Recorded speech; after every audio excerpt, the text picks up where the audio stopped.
June 3, 1942, Imperial Japanese Naval Headquarters, Tokyo.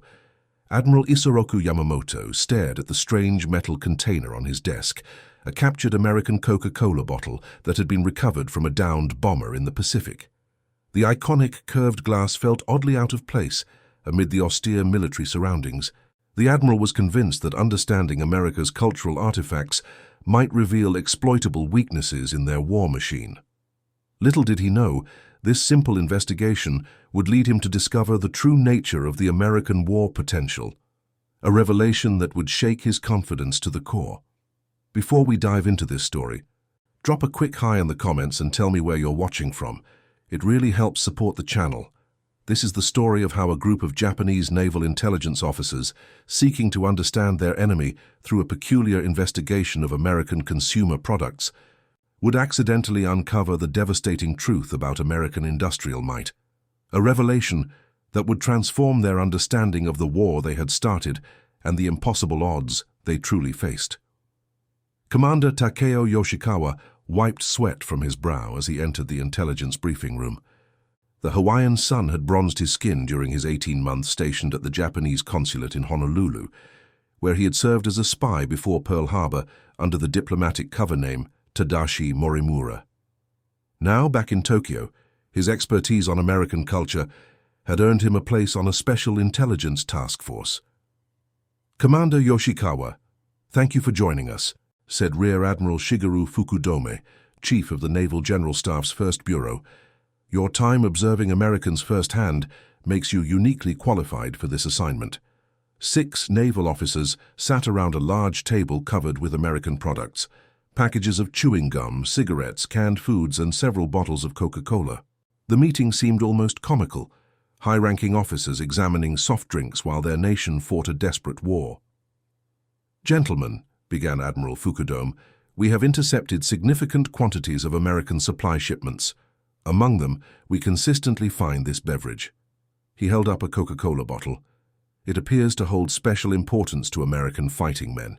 After the Battle of Midway, we recovered emergency rafts containing little food but multiple containers of this drink." Captain Mitsuo Fuchida, who had led the Pearl Harbor attack, leaned forward. "With respect, Admiral, are we not occupied with more pressing matters than American refreshments?" "Your concern is noted, Captain," replied Fukudome. "However, understand that the Americans have built bottling plants on every island they occupy within weeks of landing. They transport the syrup concentrate even on high-priority military transports. Intelligence suggests General Eisenhower requested 64 bottling plants for the European theater alone. This is not merely a beverage. It represents something significant about American warfare capability and morale." Commander Yoshikawa nodded thoughtfully. "During my time in Hawaii, I observed Americans' peculiar attachment to this drink. Workers would stop precisely at midday for their Coca-Cola. The consistency was remarkable, almost ritualistic." Lieutenant Commander Chikao Yamamoto, a naval intelligence officer specializing in industrial analysis, distributed folders containing photographs and reports. "We have conducted preliminary analysis of the beverage. The formulation is indeed complex, containing precise amounts of caffeine, phosphoric acid, and caramel coloring. However, the secret formula remains elusive. Captured American servicemen display unusual loyalty to this product, more than simple thirst could explain." Rear Admiral Matome Ugaki, Yamamoto's chief of staff, looked skeptical. "Are we suggesting this is somehow related to American fighting spirit? Some kind of psychological warfare tool?" "That remains to be determined," replied Fukudome, "which is why we have assembled specialists from various fields. Dr. Hideo Takahashi from Tokyo Imperial University will analyze the chemical composition. Commander Yoshikawa will provide cultural context. Lieutenant Commander Yamamoto will assess industrial implications." The meeting continued for hours, as officers debated the significance of the American obsession with Coca-Cola. Was it a morale booster, a delivery mechanism for stimulants to keep fighters alert, a symbol of American culture being strategically deployed? Later that evening, Admiral Yamamoto invited Commander Yoshikawa to his private quarters. Unlike the austere meeting rooms, Yamamoto's quarters reflected his cosmopolitan background. Books in English lined the shelves. Souvenirs from his time in the United States were displayed tastefully on his desk. "You lived among Americans longer than most of us, Commander," said Yamamoto, pouring sake into small cups. "What do you make of this investigation?" Yoshikawa considered carefully. "Admiral, during my observations, I noted that Americans universally consume this beverage, regardless of class, occupation, or regional origin. Factory workers, businessmen, soldiers all drink Coca-Cola. It bridges their social divisions in a way few other products do." Yamamoto nodded. He had studied at Harvard and served as naval attaché in Washington. "I recall my time in America. Their society is indeed different from ours, more individualistic, less hierarchical. Perhaps this product represents something uniquely American." "If I may speak freely, Admiral," said Yoshikawa, "I believe this investigation may reveal something important, but not what the others suspect. The beverage itself is likely insignificant. What matters is what it represents about American industrial capacity." Yamamoto sipped his sake thoughtfully. "Elaborate, Commander." "In Hawaii, I watched them construct a bottling plant in less than 30 days. They standardized every component, prefabricated the building elements, shipped them in, and assembled everything with remarkable speed. The same methods appeared to be applied to military installations." The Admiral placed his cup down with deliberate care. "Continue this investigation, Commander. Report directly to me what you discover." 3 weeks later, Dr. Takahashi presented his findings to the Intelligence Committee. The beverage contains no unusual stimulants or performance-enhancing compounds beyond caffeine. Its primary ingredients are carbonated water, sugar, caramel color, phosphoric acid, natural flavorings, and caffeine. Nothing that would provide military advantage. "Then why the extraordinary measures to supply it?" asked Captain Fuchida.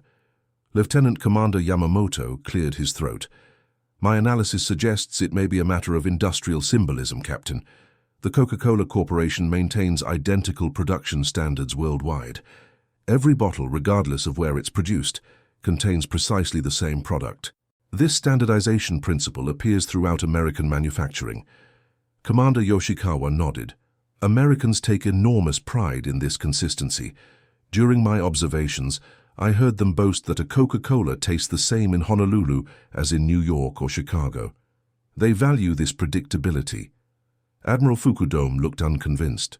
"So we are investigating American beverages to learn they value consistency. This hardly seems worth our resources." "With respect, Admiral," interjected Lieutenant Commander Yamamoto, "the implications are more profound than they appear. Consider what this standardization means for military production. The Americans have applied the same principles to their weapons manufacturing. This may explain how they recover so quickly from losses." Later that afternoon, Commander Yoshikawa found himself summoned to a different meeting. This one took place in a secure facility beneath naval headquarters, where large tables displayed captured American equipment, radios, weapons parts, ration kits, and mechanical components. A civilian in an impeccable suit stepped forward. "Ichiro Yamada, Ministry of Munitions," he introduced himself. "We've been conducting parallel investigations into American manufacturing techniques. Your Coca-Cola inquiry has intersected with our findings in interesting ways." Yamada gestured to the displayed items. "Examine these components, Commander. What do you notice?" Yoshikawa studied the pieces carefully.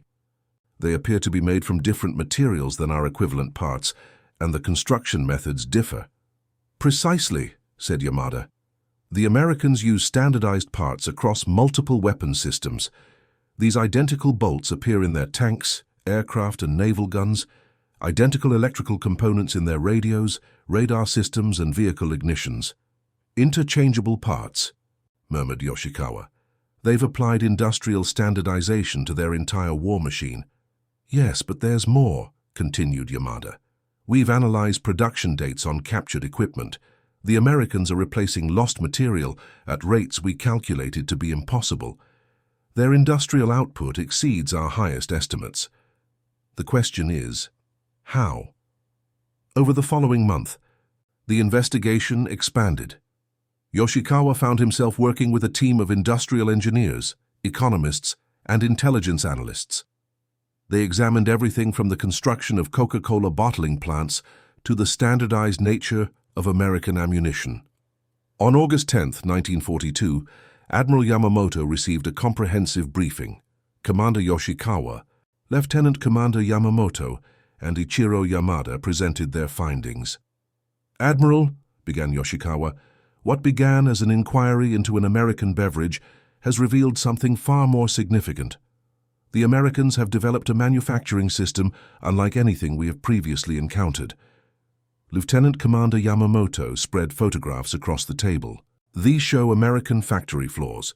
Note the assembly line configurations. Workers perform single, repetitive tasks rather than crafting entire components. Each person becomes highly efficient at their specialized function. Yamada added, "Their factories operate 24 hours per day in 3 shifts. Workers are often women, allowing them to maintain production while men serve in combat. Most critically, they've standardized parts across multiple weapon systems." "I've seen American factories," said Admiral Yamamoto. "This is not new information." "With respect, Admiral," countered Yoshikawa, "what's new is the scale. Based on our analysis of production dates from captured equipment, we estimate that a single American factory can produce more aircraft in 1 month than all of Japan's factories combined." The room fell silent. Admiral Yamamoto's expression remained impassive, but his eyes betrayed concern. "The Ford Motor Company's Willow Run bomber plant," continued Lieutenant Commander Yamamoto, "is reportedly producing 1 B-24 bomber every hour. That's 24 bombers daily from a single facility. Our intelligence suggests they have dozens of similar facilities." "This cannot be accurate," interjected Admiral Ugaki. "No nation could build aircraft at such rates." Ichiro Yamada slid a folder across the table. "These are transcripts from interrogations of captured American pilots. They consistently report minimal flight training, as little as 300 hours before deployment. They describe aircraft being produced so rapidly that newly manufactured planes must be parked in fields surrounding their factories. The pilots joke that each morning, the overnight production creates so many new aircraft they must search to find their assigned planes." Admiral Yamamoto opened the folder, reviewing the transcripts with growing concern. "If these reports are accurate, they are consistent with what we're observing in the Pacific," said Yoshikawa. "Each time we sink an American ship or shoot down their aircraft, they replace it within weeks.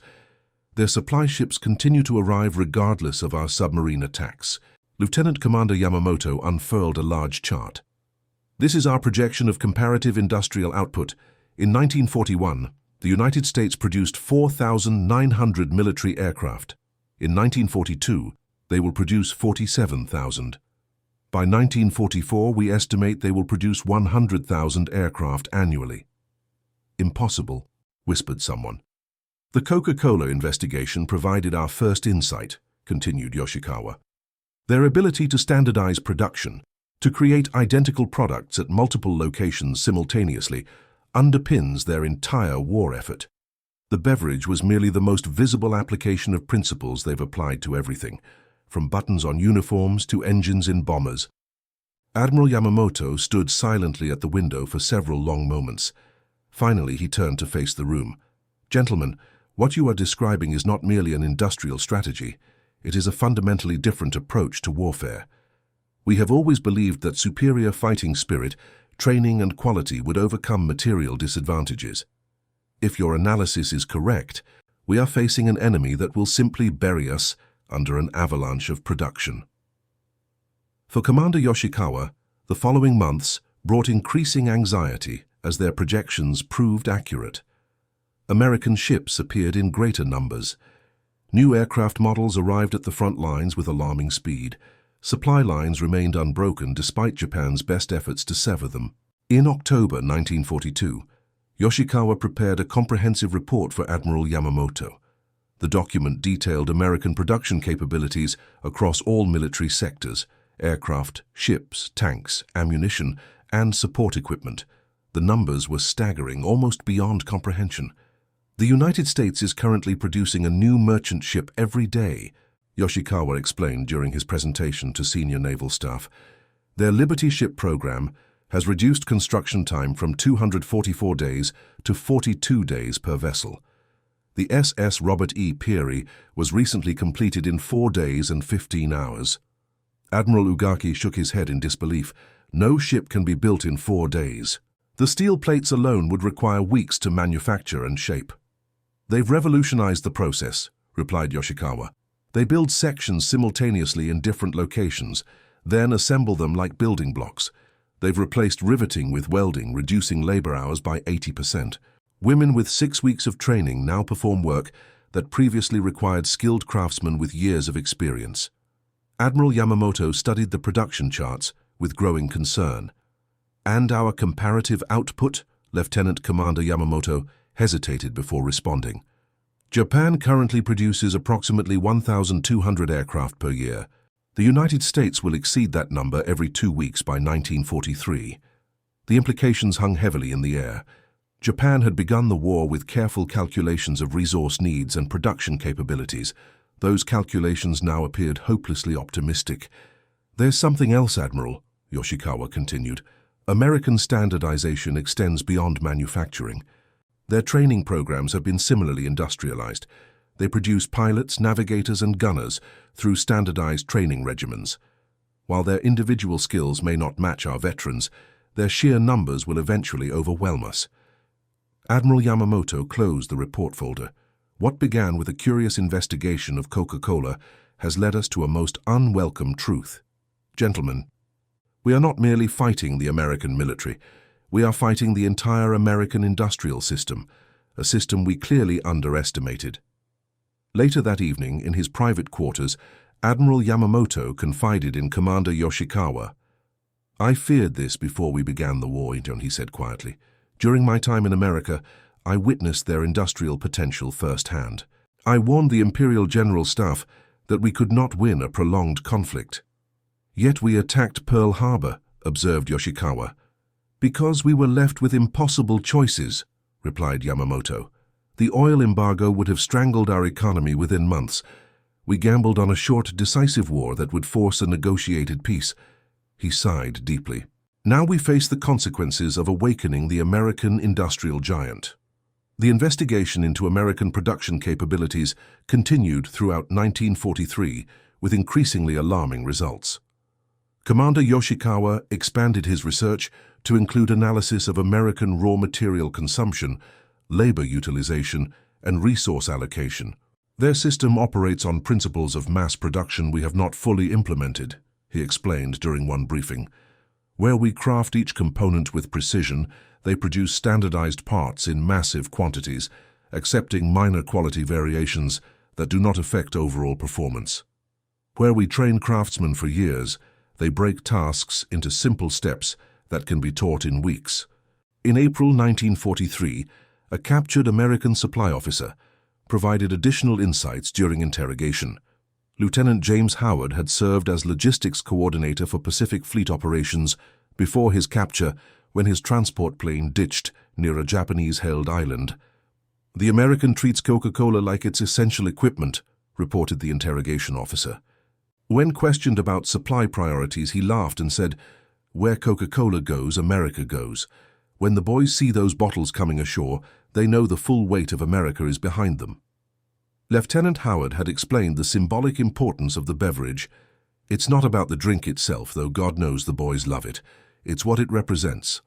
Back home, everyone drinks Coke. Rich, poor, doesn't matter.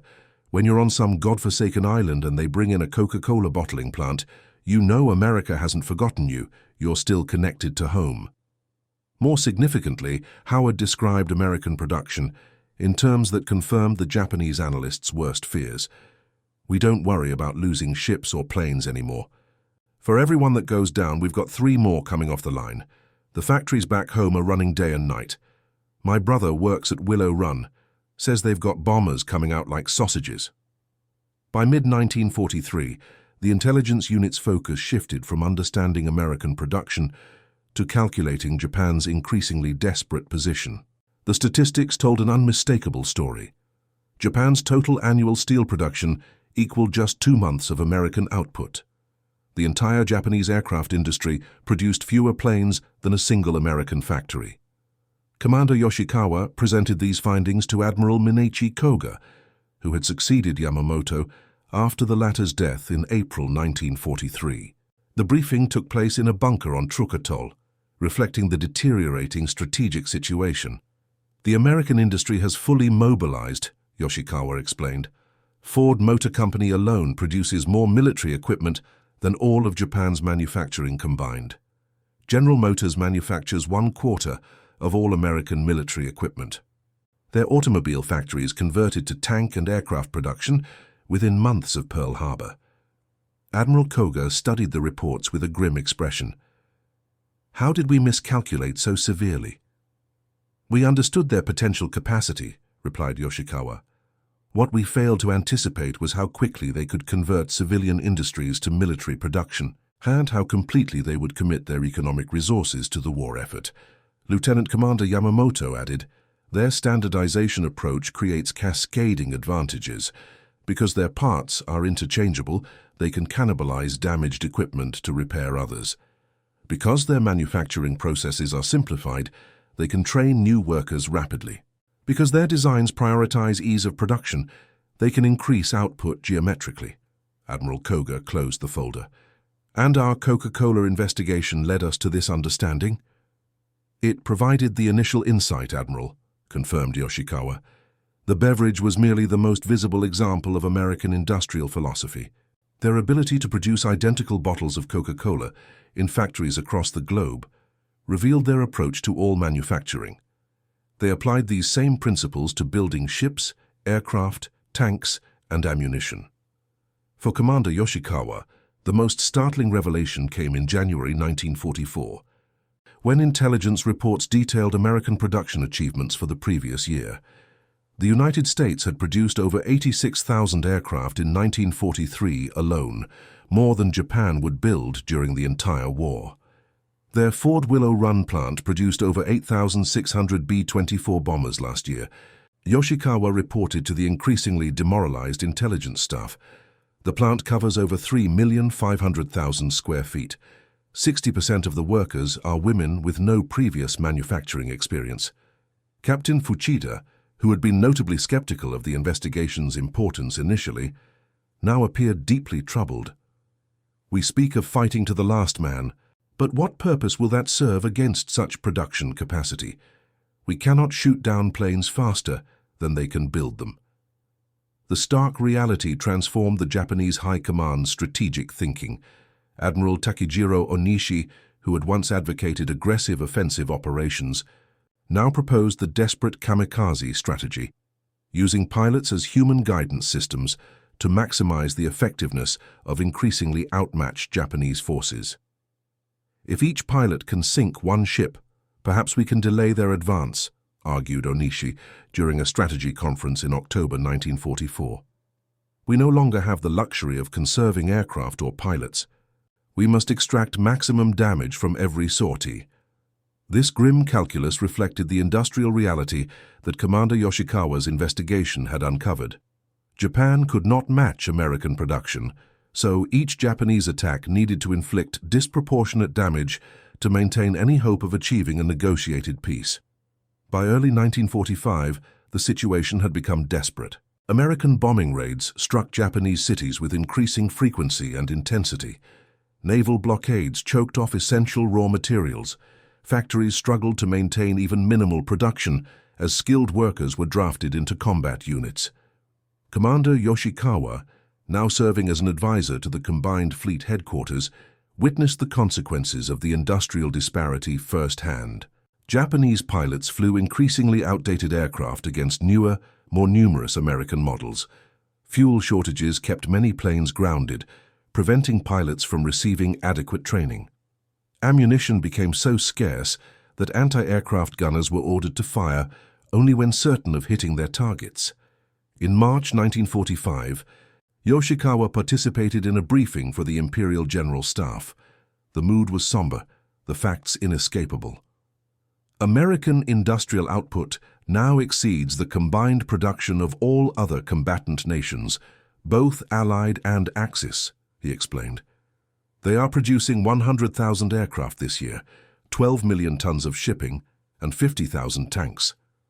Their single B-29 bomber plant in Kansas produces more aircraft tonnage than our entire aviation industry.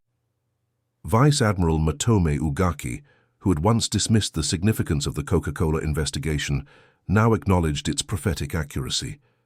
"We built our war plans on faulty assumptions," he conceded. "We calculated their production capacity, but failed to understand how quickly and completely they could mobilize it." For Commander Yoshikawa, the investigation had come full circle. What began as a curious study of an American beverage had revealed the fundamental flaw in Japan's strategic thinking. The Japanese military had built its doctrine around qualitative superiority, better training, better tactics, better fighting spirit. But American industrial might had transformed warfare into a contest of production capacity.